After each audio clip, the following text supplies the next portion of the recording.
Hello everyone, welcome to let's crack competition YouTube channel. दोस्तों, आप सभी का हमारे YouTube channel let's crack competition में स्वागत है। दोस्तों, मैं राजेश। इस वीडियो सेशन में ये दोस्तों गांधी एरा से संबंधित जो है वीडियो सेशन का मैंने एक सीरीज स्टार्ट किया है। तो ये आसमोल मैंने 7th पार्ट तक अपलोड कर चुका हूँ और ये उसका 8th पार्ट यानी 8वां वीडियो है गांधी एरा से। ठीक है दोस्तों, और एक और वीडियो आएगा, इसके बाद ये पूरा कंप्लीट हो जाएगा। तो चलिए दोस्तों, शुरुआत करते हैं क्वेश्चंस के साथ कि गांधी एरा के जितने भी इम्पोर्टेंट क्वेश्चन हैं जो प्रीवियस ईयर एग्जाम में आ चुके हैं, उन सारे वीडियो को मैंने इन 9 पार्ट में अपलोड कर दिया है। ठीक है दोस्तों, चलिए शुरुआत करते हैं। ये सब्सक्राइब माई चैनल। दोस्तों, पहला क्वेश्चन है कि भारत के लिए एक डोमिनियन स्टेट कॉन्स्टिट्यूशन के प्रारूपण drafting of a dominion state constitution का प्रथम प्रयास किसकी प्रतिक्रिया में किया गया था? ठीक है, यानी एक गणराज्य बनाने के लिए, ठीक है, भारत के लिए एक डोमिनियन स्टेट कॉन्स्टिट्यूशन के प्रारूपण ड्राफ्टिंग, मार्लियामेंटो सुधार, मॉन्टेग चेम्सफोर्ड सुधार, साइमन कमीशन और पहला गोलमेज सम्मेलन। तो ये मॉन्टेग्यू चेम्सफोर्ड जो था, उसी के आधार पे ये बात पहली बार ये प्रयास किया गया था कि भारत को एक डोमिनियन स्टेट का दर्जा का एक ऐसा आधार दिया जाए भारत को, एक इस जैसे लोकतंत्र डेमोक्रेसी एक democratic dominion state of constitution का प्रयास प्रारूप देने का प्रयास किया गया था। अब हम बढ़ेंगे नेक्स्ट क्वेश्चन। निम्न में कौन सा गोलमेज सम्मेलन राउंड टेबल कॉन्फ्रेंस 1932 ईस्वी में हुआ था? पहला, दूसरा, तीसरा, चौथा? तो ये तीसरा था। नेक्स्ट क्वेश्चन है कि गांधी जी ने दांडी समुद्र तट पर नमक कानून का उल्लंघन किया था। दांडी नामक समुद्र तट पर नमक कानून का उल्लंघन कब किया था? ये देखिए, 6 मार्च 1930 ऑप्शन है, या आप ऑप्शन देख लो। इसमें जो राइट ऑप्शन है ये है ऑप्शन 12 मार्च 1930 को। 12 मार्च 1930 ईस्वी को उन्होंने नमक कानून। नेक्स्ट क्वेश्चन है कि इंडिया डिवाइडेड पुस्तक के लेखक कौन थे? इंडिया डिवाइडेड, तो राजेंद्र प्रसाद। निम्नलिखित में से किसने सभी तीनों गोल में सम्मेलनों में पार्टिसिपेट किया था? यह बी राव। मैं एक समाजवादी और गणतंत्रवादी हूँ और मुझे राजा राजाओं और राजकुमारों में विश्वास नहीं है। यह कथन वक्तव्य किसका है? जवाहरलाल नेहरू, बिल्कुल सही। नेक्स्ट क्वेश्चन है, गांधी जी दक्षिण अफ्रीका में कितने वर्ष रहे थे? कितने वर्ष रहे थे? 21 साल तक रहे थे। 21 वर्ष तक गांधी जी क्या साउथ अफ्रीका में रहे। नेक्स्ट क्वेश्चन है कि भारतीय राष्ट्रीय कांग्रेस 1924 के अधिवेशन से महात्मा गांधी द्वारा मात्र एक बार अध्यक्षता की गई। यह अधिवेशन कहाँ हुआ था?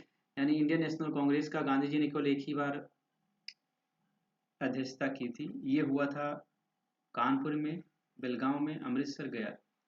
बेलगांव में। भारत छोड़ो आंदोलन के उपरांत सी राजागोपालाचारी ने दी वे आउट नामक पैम्फलेट जारी किया। निम्नलिखित में कौन सा एक प्रस्ताव इस पैम्फलेट में था? ब्रिटिश भारत तथा भारतीय राज्यों के प्रतिनिधियों को मिलाकर एक युद्ध सलाहकार परिषद की स्थापना, केंद्रीय कार्यकारी परिषद का इस प्रकार पुनर्गठन कि गवर्नर जनरल तथा कमांडर इन चीफ के अतिरिक्त अन्य सभी सदस्य भारतीय नेता हों, केंद्रीय तथा प्रांतीय विधानमंडलों के 1945 के अंत में नए चुनाव कराए जाएं तथा संविधान का निर्माण करने वाले निकायों को यथासंभव शीघ्र आयोजित किया जाए। संवैधानिक गतिरोध का हल, ये ऑप्शन है। संवैधानिक गतिरोध का जो हल निकालना था ये था, ये द वे आउट पैम्पलेट में जो उन्होंने लिखा था उसमें ये सब चीजें मेंशन की गई।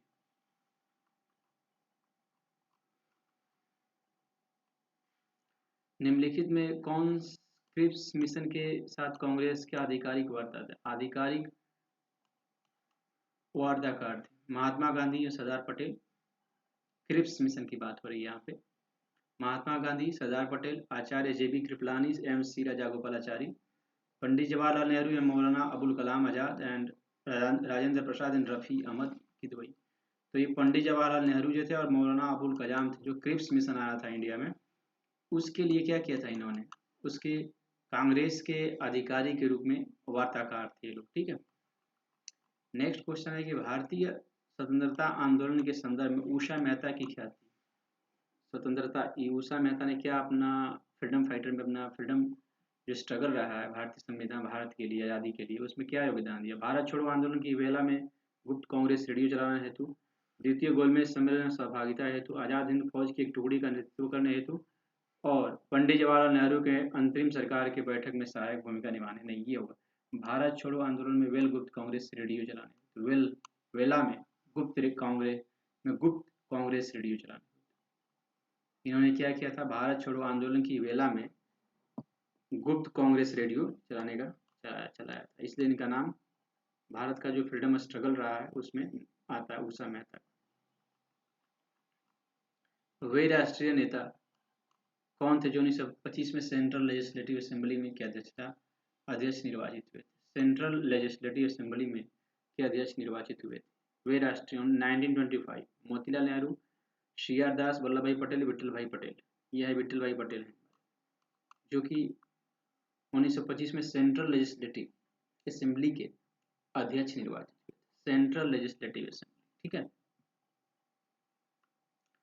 विट्ठल भाई पटेल। ये सूची मैच करना है कि डॉक्टर M अंसारी, पुरुषोत्तम दास टंडन, सरोजिनी नायडू, सुभाष चंद्र बोस, इनका अधिवेशन स्थल हरिपुरा, कानपुर, मद्रास और नासिक। मैच करना है इसको। ये देखिए, ये मैचिंग है, लिस्ट 1 को लिस्ट 2 से मैच करना। तो इसका जो ऑप्शन है पहले का 3 है, चौथा ये ऑप्शन C जो है वो सही है। यानी इसमें हम बताते हैं आपको क्या है, ए, यानी M अंसारी का क्या है, तीसरा। M अंसारी कहाँ से, मद्रास। पुरुषोत्तम दास टंडन कहाँ से, नासिक। सरोजिनी नायडू कहाँ से, कानपुर। और सुभाष चंद्र बोस हरिपुरा।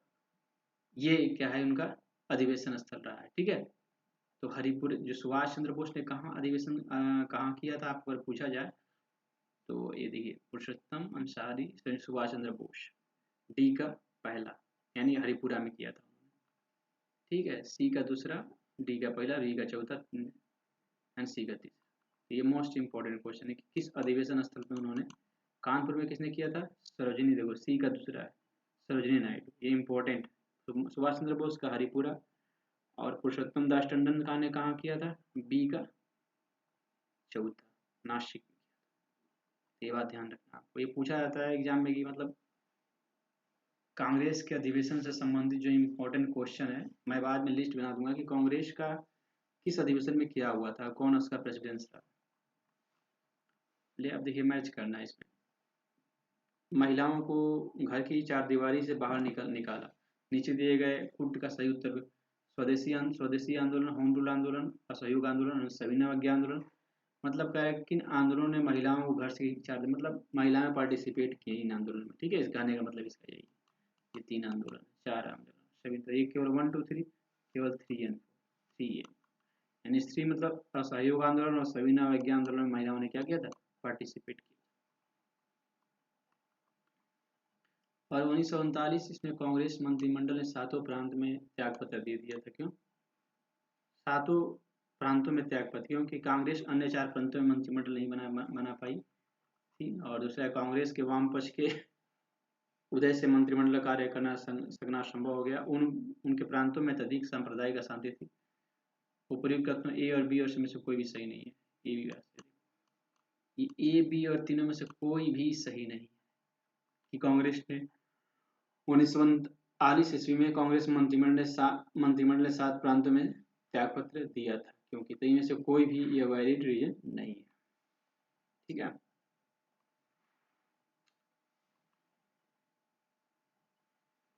अब हम बढ़ेंगे नेक्स्ट क्वेश्चन। निम्नलिखित में किन दलों की स्थापना डॉक्टर भीमराव अम्बेडकर ने की थी। Peasants and workers party of India, all India scheduled caste federation, independent labour party. निम्नलिखित में 1 2 1 2 2 3 देखिए 2 यानी 2 एंड 3, यानी का मतलब है all India scheduled caste federation, independent labour party, independent labour party, इन दोनों की स्थापना भीमराव अम्बेडकर ने ही किया था। Peasants and workers party of India नहीं, all India scheduled caste federation and independent labour party, यही जो दो था ये डॉक्टर भीमराव अम्बेडकर ने किया था। 1932 में महात्मा गांधी के मरणोपरांत उपवास प्रधानता इसलिए किया गया कि गोलमेज सम्मेलन भारतीय राजनीतिक आकांक्षाओं की संतुष्ट करने में सफल रहा। कांग्रेस मुस्लिम लीग की मतभिन्नता, रामजे मैकडोनाल्ड ने सांप्रदायिक अभिनिर्णय, और ये और बी दोनों में से कोई सही नहीं है। तो ये है रामजे मैकडोनाल्ड ने सांप्रदायिक जो कम्युनल अवार्ड की घोषणा की थी। ठीक है, तो इसमें क्या पूछ रहा है कि 1932 ईस्वी में महात्मा गांधी के ने मरण पर्यंत उपवास, मरण यानी जब तक मरेंगे नहीं तब तक मतलब क्या करेंगे, उपवास करेंगे, उपवास रखा था। तो ये किस लिए रखा था, क्योंकि ये रैमजे जो मैकडोनाल्ड के सांप्रदायिक अधिनिर्णय था, कम्युनल अवार्ड, इसने क्या किया था कि मतलब कुछ सीटें ST SC के लिए अलग से डिसाइड कर लिया था रैमजे मैकडोनाल्ड। ठीक है, तो इसी वजह से और कुछ सीटें लोकसभा में फिक्स कर दी गई थी ऐसे ST SC के लिए, माइनॉरिटी के लिए, तो इसीलिए उन्होंने इस कम्युनल कार्ड को बंद करने के लिए ऐसा किया। और है कि रोलर टेक्टिक का लक्ष्य क्या था, युद्ध प्रयासों को अनिवार्य समर्थन, बिना मुकदमा चलाए बंदी बनाना, मुकदमों की सुनवाई संक्षिप्त करना, खिलाफत आंदोलन, यही है बिना मुकदमा चलाना और मुकदमों के साथ जो सुनवाई है वो संक्षिप्त कम कर दिया गया था। अब क्या है कि भारतीय राष्ट्रीय कांग्रेस का लाहौर अधिवेशन 1929 इतिहास लिए बहुत प्रसिद्ध है, क्योंकि कांग्रेस ने पूर्ण स्वराज की मांग की और एक संकल्प पारित किया। इस अधिवेशन में उग्रवादियों और उदारवादियों के बीच झगड़े सुलझा लिया गया। इस अधिवेशन द्वारा राष्ट्र मांग के सिद्धांत को अस्वीकार करते हुए एक संकल्प पारित किया गया। उपयुक्त में से कौन सा है, 1 1 2, देखिए केवल वन जो है वो सही है, क्योंकि इसमें क्या किया गया, पूर्ण स्वराज का मांग। कौन सही है पूछा है ना कुछ, इसको ध्यान से देख लो एक बार।